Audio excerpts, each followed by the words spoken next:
मेरा नाम ईश्वरलाल गुर्जर है और मैं राजस्थान के भीलवाड़ा जिले की एक 20-25 घरों की एक छोटी सी ढाणी भामरों का बाड़िया का रहने वाला हूँ। इस संस्थान में एक सेमिनार लेने आया था 20 मार्च 2018 को। तो मेरे मन में क्या संशय थे,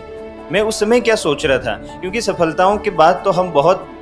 अच्छी बातें कर लेते हैं, उन चीज़ों को में काट छांट कर सकते हैं, लेकिन अगर वस्तुनिष्ठ तरीके से देखें तो मैं जब सेमिनार लेने आया था तो मैं क्या सोचता था, क्या मुझे लगता था कि ये सारी चीज़ें इतनी आसान है जितनी कि सोशल मीडिया पे या जितना कि टॉपर बताते हैं। मैं बहुत अच्छे विद्यालयों से नहीं पढ़ा हुआ हूँ, मेरी प्रारंभिक शिक्षा बहुत अच्छी नहीं हुई थी, घर परिवार में शिक्षा का माहौल बहुत कम था। ऐसा माहौल था कि मैं अपने घर का पहला 10वीं पास, पहला 12वीं पास और पूरे गांव में सरकारी सेवा में चयनित होने वाला पहला व्यक्ति था।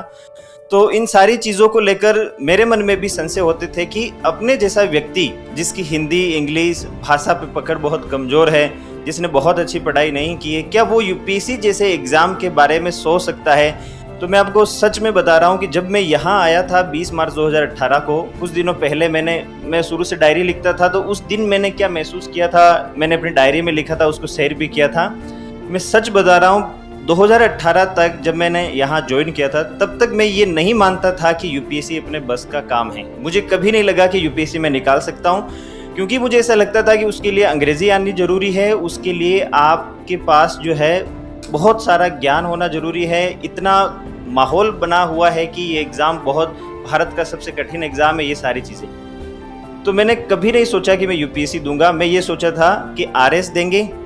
और आरएस में भी मैं ज़्यादा से ज़्यादा सोचता था कि तहसीलदार बन जाएंगे, उसके बाद अपन कोई एग्ज़ाम कभी नहीं देंगे जीवन में। एसडीएम के बारे में भी नहीं सोचता था कि प्रॉपर सर्विस मिलेगी नहीं। पर फिर मैं तैयारी करने लगा यहाँ, और यहाँ तैयारी करने से होता क्या है, देखो कि एक ये है कि आपको टॉपर्स मिलते हैं, तो आप ये जब वो चीज़ों को एक्सप्रेस करते हैं तो हमें पता चलता है कि 2-3 साल पहले ये भी तो यही सोच रहा था।